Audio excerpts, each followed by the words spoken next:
요한계시록은 굉장히 신비스러운 책입니다. 그리고 해석하기가 굉장히 어려운 책이 요한계시록입니다. 그래서 목사들도 요한계시록 강해를 할 때는 여러 가지 주석들을 참고하고 조심스럽게 강해를 하고 해석을 하는 책이 요한계시록입니다. 특히 이 요한계시록과 같이 묵시문학이라고 하는 책들은 우리가 그 배경과 또 그 글을 쓴 성경 저자의 의미를 정확하게 알아내기 위해서 다양한 접근 방법이 필요한 책이 요한계시록과 같은 묵시문학입니다. 그래서 여러분들이 혹여 요한계시록만 특별히 강해하는 목사님을 만나시거든 그분들이 혹 이단이 아닌가라고 하는 것을 조금 점검해 볼 필요가 있는 것이, 요한계시록을 강해하는 분들 가운데 이단들이 굉장히 많이 있습니다. 그래서 성경 공부를 하는데 요한계시록을 집중적으로 한다, 또 혹은 요한계시록을 자의적으로 목사님 마음대로 해석을 하는 그런 경우에는 이단이라고 보시면 틀림이 없습니다. 근데 오늘 말씀 요한계시록에 보면 말씀이 입에서는 단데 배에서는 쓸 것이다 라고 얘기를 합니다. 10절 말씀에 천사의 손에서 작은 두루마리를 갖다가 먹어버리는데 입에서는 꿀같이 달았지만 먹은 후에 내 배에서는 쓰게 되었다라고 하는 말씀입니다.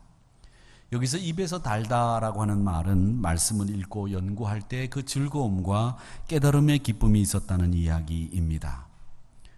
그렇습니다. 성경 말씀은 우리가 읽고 묵상하고 그 말씀을 적용하는 데 있어서 그 기쁨이 이루 말할 수 없이 매일마다 그 말씀을 묵상하고 그 말씀을 다시 생각을 해도 새롭게 다가오는 기쁨과 즐거움이 말씀 속에는 담겨 있습니다.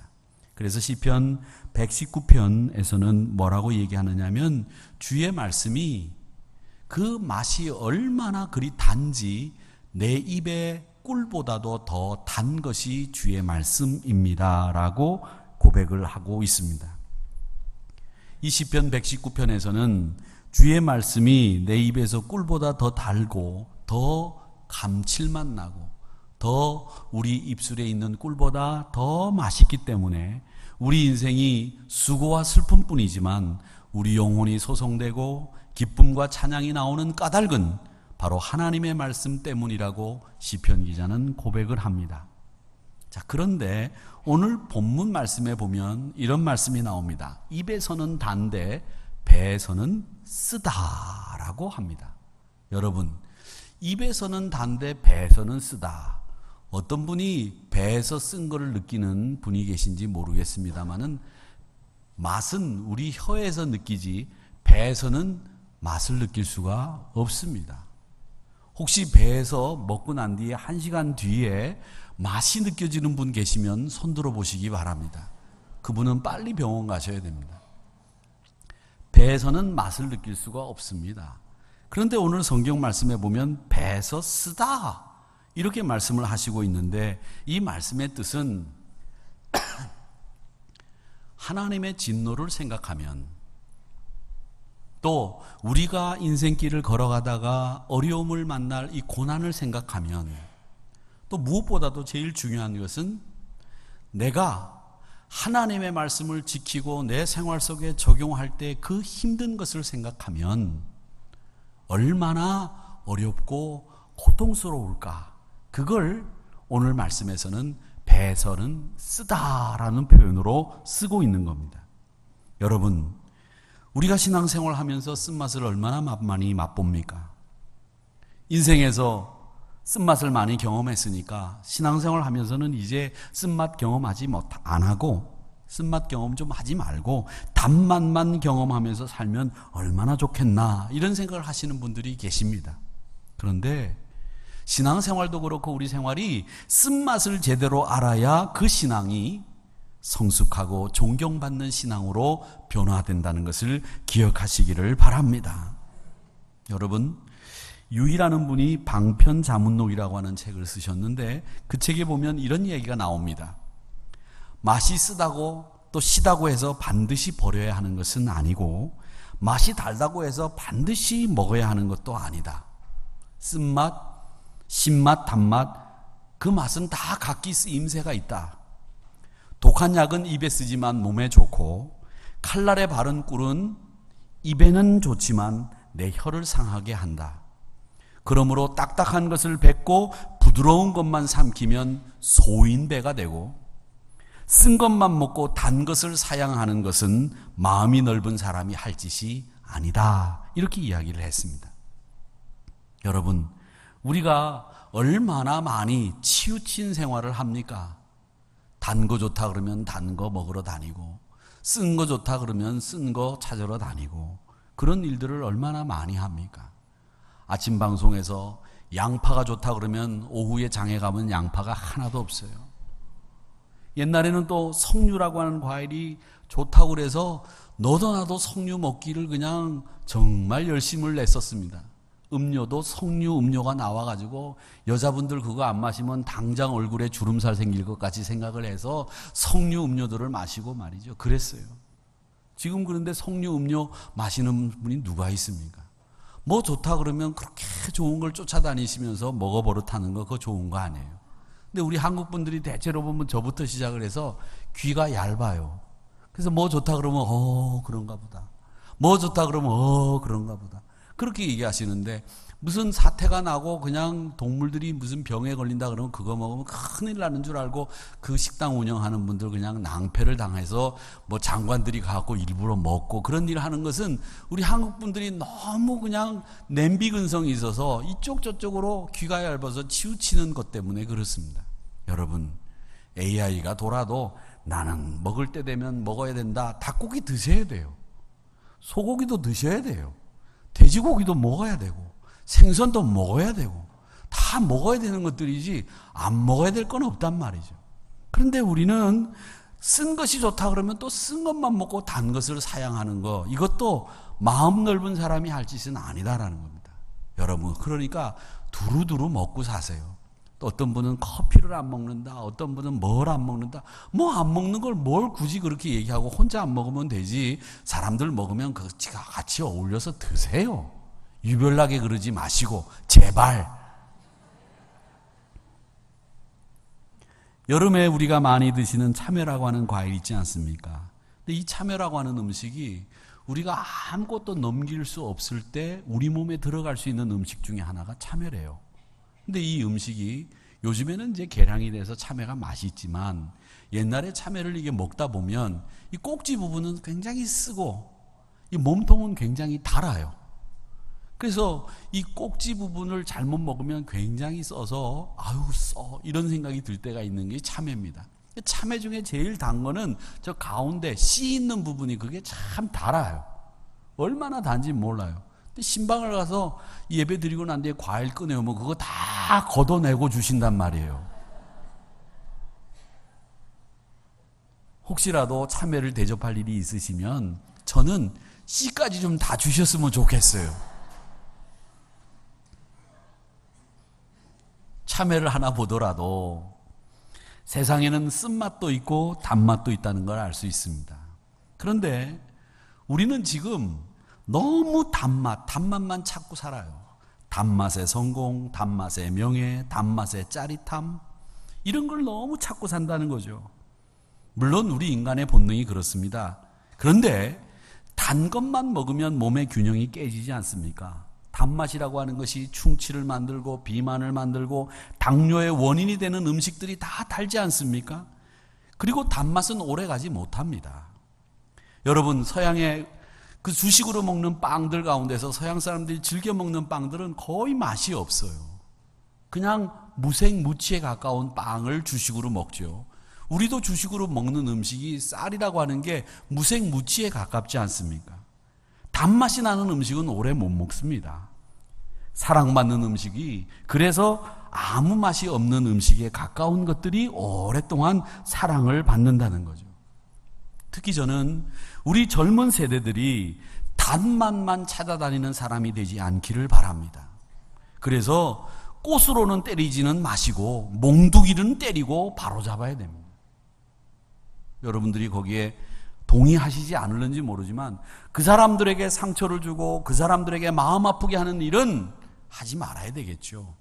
그 말이 꽃으로도 때리지 말라는 말이겠습니다만은, 그러나 우리가 다음 세대들 향해서 바로 가르쳐주고 바로 잡아줘야 될 책무가 있기 때문에 제가 그 일을 우리가 책임지고 해야 되기 때문에 몽둥이로는 때리라라는 말을 하는 거예요. 그렇다고 해서 사람을 뭐 개패듯이 그렇게 몽둥이로 때리라는 얘기는 아니고요. 바르고 반듯하게 올곧게 살아갈 수 있도록 잡아주는 일, 그 일은 우리가 해야 된다는 겁니다. 왜? 요즘 젊은이들은 단맛만 찾아다녀요. 단맛만. 쓴맛을 맛보려고 하지 않는다는 겁니다. 누가 나한테 갑질하는 사람이 있으면 저런 사람도 있구나. 제가 누누이 말씀드리잖아요.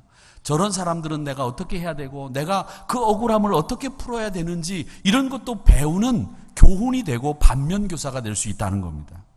제가 어제 저녁에 아버님하고 어머님하고 이제 모시고 식사를 하는데 옆에서 밥 먹는 분들이 크게 소리를 내는데 그분들이 하는 얘기가 뭐냐, 갑이 뭐고 을이 뭐고 막 이런 얘기들 하시더라고요. 요즘 온통 세상 얘기가 갑을 얘기예요.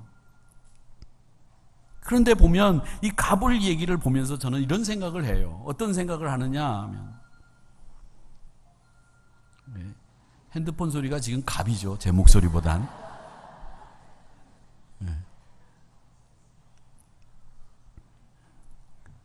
갑은 갑이 없고 을이 없는 세상은 없어요. 우리 세상에서 사람들이 살면서 누구나 다 갑을의 관계를 맺게 돼 있어요. 근데 갑은 좀 배려하고 좀 이해하고 너그러운 마음을 가지는 갑이 되어야 되고, 을은 눈치나 보고 약삭빠르게 행동하는 것보다는 최선을 다해서 일하는 을이 되고, 이러면 건강한 사회가 되는 거예요. 그런데 갑은 자기가 가진 권력을 가지고 횡포 부리고 사람 억누르고, 을은 갑의 눈치 보면서 뺀질거리고 보면 일하고 보지 않으면 살살거리고, 이러는 세상이 어떻게 건강한 세상이냔 말이죠. 그래서 저는 이 갑을의 얘기를 할 때마다 갑은 좀 가진 자고 좀 있는 자고 높은 사람이니까 배려하라는 거죠. 좀 있으면 여유를 가지셔야 돼요. 그런데 있는데도 불구하고, 힘 있는데도 불구하고 조그만한 일 가지고도 팽팽거리고 핑핑거리고 사람 누르고 말이죠. 그러지 말자는 거예요. 우리가 너무 여유 없이 사니까 이 세상이 이런 문제들로 화두가 되고 이런 문제들로 마음 아파하는 거예요. 쓴맛과 단맛의 이 얘기는 성경에 없느냐? 많이 나옵니다. 성경 에스라 3장에 보면 이스라엘 백성들이 바벨론 포로로 끌려갔다가 이스라엘로 돌아와요. 70년 만에 돌아온 거죠. 그렇게 돌아와서 이 사람들이 제일 먼저 뭐를 하느냐 하면 절기 때마다 예배를 드립니다. 하나님 앞에. 매월 초하룻날도 하나님 앞에 예배드리고 절기 때마다 예배를 드리면서 이 사람들이 깨달은 게 있어요. 뭐를 깨닫느냐 하면, 하나님, 우리가 성전을 지어야 되겠습니다. 폐허가 돼버린 예루살렘을 재건했고 이제 하나님 앞에 우리가 이렇게 제사를 드릴 때마다 꼭 필요한 것이 성전인데 성전 재건하겠습니다. 이렇게 생각을 하고 그들이 힘을 모아가지고 최선을 다해서 스룹바벨이라고 하는 사람을 중심으로 해서 성전을 재건해요. 근데 성전을 재건하고 난 뒤에 이 사람들이 얼마나 감격스러웠겠어요.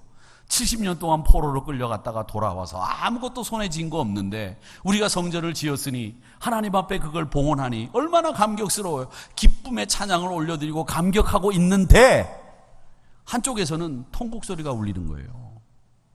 왜 통곡 소리가 울리느냐? 이 통곡하는 분들은 나이 들으신 어른들이에요. 어르신들이에요. 이분들은 그 옛날 솔로몬의 성전의 화려함과 웅장함을 보고 알고 있는 분들이에요.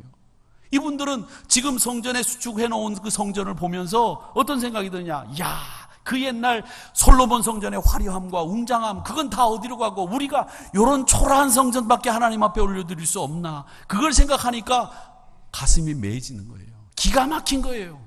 그래서 통곡하고 울면서 한탄을 하고, 한쪽에서는 야, 우리가 맨손으로 이스라엘로 돌아와서 하나님 앞에 성전을 지었다. 감격하며 기쁨으로 찬양을 올려드렸다는 겁니다. 똑같은 건물을 보고서도 어떤 이들은 기쁨을 느꼈지만 어떤 이들은 통곡을 했습니다. 이와 같이 우리들도 똑같은 것을 보고도 맛을 차이 나게 느낄 수 있다는 거예요. 똑같은 일을 당해도 어떤 사람은 그걸 단맛으로 여기는 사람이 있고 어떤 사람은 그걸 쓴맛으로 여기는 사람이 있다는 거죠.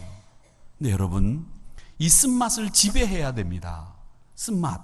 요즘 나온 책 가운데 당신의 경험을 지배하라는 책이 있습니다. 목일용이라고 하는 분이 쓴 책인데, 불행의 악순환에 빠지지 않기 위해서는 자신의 삶을 지배해야 된다고 이야기합니다. 근데 자신이 경험한 일들을 지배할 줄 알아야 그 사람이 불행의 악순환에 빠지지 않는다는 겁니다. 나는 나라고 하는 존재와 경험이라고 하는 것이 이렇게 분리되어 있대요. 그분이 얘기는. 그러면서 이 나라고 하는 존재는 내가 다스릴 수 없다는 거예요. 근데 그게 성경적인 얘기거든요. 왜냐하면 성경적인 얘기냐, 왜 그런 얘기냐면 고린도전서 6장 19절 말씀에 보면 너희 몸은 하나님께로부터 받은 바 너희 가운데 계신 성령의 전이라고 말씀하시면서 너희는 너희 자신의 것이 아니다, 이런 말씀이 있어요. 그런 거 보면 이 사람의 얘기는 우리 몸은 우리가 지배할 수 없다라는 말이 맞는 말이죠. 그런데 이 사람의 얘기는 뭐냐면 내 삶을 제대로 통제하려면 내 경험을 완벽하게 통제할 줄 알아야 그 사람이 내 삶을 지배하는 사람이 된다, 이렇게 얘기를 합니다. 근데 자꾸 내 경험, 그것은 내팽개치고 나를 지배하려고 하니까 나의 본능, 내 욕구, 이런 것들이 내가 스스로 통제가 안 되기 때문에 불행해진다는 거죠. 그래서 내 삶을 제대로 통제하지 못하면 내 안에서 불행으로 만들어가는 시스템이 작동하기 시작한대요. 그래서 계속 불행해진다는 거죠. 내 안에 불행으로 만들어가는 시스템, 그게 뭐냐? 나쁜 욕구, 걱정, 두려움, 불안, 이런 것들이 자꾸 나를 나쁘게 만들어가는 시스템이 돼서 그걸 불행으로 이끌어가게 만든다는 거죠. 내 경험을 지배하지 못하면. 그 경험이라는 것이 단 경험도 있죠. 단맛의 경험도 있겠지만 쓴맛의 경험도 있다는 거예요. 그 쓴맛을 우리는 신앙적으로는 뭐라고 얘기하느냐면 고통이라고 부릅니다. 똑같은 성전을 보고도 어떤 사람은 기쁨을 느끼지만 어떤 사람들은 고통을 느꼈습니다. 여러분, 어떤 과일은 꼭지는 쓰고 몸통은 답니다. 이게 묘한 세상이에요. 그러니까 실패라고 하는 그 쓴맛을 여러분 지배하셔야 됩니다. 그 지배가 여러분의 삶의 경험을 행복의 순환으로 바꾸어갈 수 있도록 만들어 간다는 겁니다. 그 쓴맛을 잘 알아야 된다는 거죠. 제가 며칠 전에 김포대학교 호텔조리학과 장형래 교수님의 강의를 들었는데 이분 참 강의가 재밌어가지고 제가 노트를 쭉 했어요. 혀 짧은 소리를 하시는데 참 의미 있고 재밌는 얘기가 많더라고요. 근데 이분이 먼저 제가 이분의 얘기를 들으면서 정보도 많이 알았는데 우리나라에 식당이 몇 개 있는 줄 여러분 아세요? 식당이 몇 개 있는지 아세요? 70만 개가 있대요. 우리나라의 식당이 70만 개. 많죠? 그런데 5년 안에 90%가 망한답니다. 5년 안에. 다 문 닫는데요. 그러니까 여러분이 식당을 혹시 하시면서 5년 이상 망하지 않고 식당을 운영하셨다고 하면 상위 10% 안에 드는 식당이에요. 근데 옷 장사하는 것보다 음식 장사하는 게 더 힘들대요. 옷 장사하면 가게 칠을 다 해놓고 옷 딱 걸어놓으면 된대요. 근데 식당을 하려면 가스 들러야죠, 직원 채용해야죠, 전기 써야 되죠. 그리고 매일 하루에 한 끼도 하기 싫은 설거지를 삼시세끼 해야 된다는 거예요. 그리고 소방검열, 식당의 위생검열, 그리고 구청에서 얼마나 까다롭게 구는지 식당 하는 게 정말 어마무시하게 힘든 일이래요. 그러면서 하시는 말씀이 뭐냐면 여자분들 집에서 음식 맛있게 해서 가족들이 맛있다 그러면 얘들아 이거 가지고 내가 식당 하면 잘 되겠지, 이런 말 하지 말라는 거예요. 그 철없는 소리라는 거죠. 근데 여자분들 그런 말 많이 하잖아요. 저희 집사람도 나한테 10번을 했을 거예요. 애들 앞에서 이거 해가지고 식당 하면 잘 되겠지. 그 철없는 소리예요, 여러분. 그리고 또 음식을 만들기 위해서 어떤 분은 유학을 간대요. 유학을 가는데 유학을 다녀온 사람이나 유학을 갔다 오지 않은 사람이나 다 똑같이 청담동에서 스파게티 만드는 건 똑같대요. 똑같다는 거예요. 근데 그분들이 유학을 갔다 온 분이 다른 게 하나 있대요. 다른 게. 그게 뭐냐? 다른 게 주문을 영어로 한다는 거예요. 그것만 다르대요. 유학을 갔다 오는 것보다 현장에서 쓴맛을 맛보면서 식당 운영하는 거, 또 식당에서 허드렛 일 하면서 배우면서 나중에 그 사람이 식당을 개업을 해야 그 사람이 식당 운영을 더 잘한다는 거예요. 그리고 요즘 한국 요리가 세상 어디 내놔도 손색이 없다는 거죠. 그러면서 욕심 부리지 말라고 그러더라고요. 욕심 부리지 말라. 욕심 부려가지고 10억이라고 하는 자기 목표를 세워놓고 5억밖에 못 벌면 그 사람 실패한 인생이라는 거예요. 그런데 욕심 부리지 않고 5억이라고 하는 목표를 세워놓고 5억을 벌면 그 사람은 성공한 거라는 거죠. 물론 이 말은 큰 꿈을 꾸지 말라는 얘기는 아니에요. 큰 꿈을 꿔야 되죠. 그런데 큰 꿈을 꿀 수 없는 처지에도 불구하고 욕심만 부리는 사람들이 실패한다는 거예요. 그래서 욕심 부리지 말고 멈출 줄도 아는 사람이 성공한다고 얘기를 하시더라고요. 그래서 제가 쫙 적었습니다. 근데 이 세상의 쓴맛을 아는 사람들이 세 가지 쌍기역을 알게 된대요. 세 가지 쌍기역. 그게 뭐냐? 꼭, 꽉, 깨요. 이게 쌍기역으로 시작되는 이 세 가지 말을 세상의 쓴맛을 아는 사람들이 알게 된다는 거예요. 그 꼭이라는 말은 뭐냐? 세상의 쓴맛을 경험한 사람들은 약속을 꼭 지키는 사람이 된다는 거죠. 그리고 세상의 쓴맛을 아는 사람들은 뭘 붙잡아야 되는지, 꽉 붙잡아야 되는지를 아는 거죠. 그리고 세상의 쓴맛을 안 사람들이 깨어서 자기를 돌볼 줄 아는 사람, 자기를 돌아볼 줄 아는 사람이 쓴맛을 경험한 사람들이 자기를 돌아본다는 거예요. 지난 수요일부터 성경 지명 강해를 시작하면서 첫 시간으로 이집트의 라암셋을 같이 공부했습니다. 라암셋은 이 나일강 델타 지역, 이 하류 지역의 비옥한 땅에 위치한 도시입니다. 이집트의 왕 이름을 딴 도시이기도 하죠. 근데 이 라암셋의 이스라엘 백성들이 가나안에 있다가 여기 가서 정착을 했는데, 여기에 정착하게 된 그 배경에는 가나안 땅에 기근이 들었기 때문에 야곱과 그의 가족들이 애굽으로 이민을 가게 된 겁니다.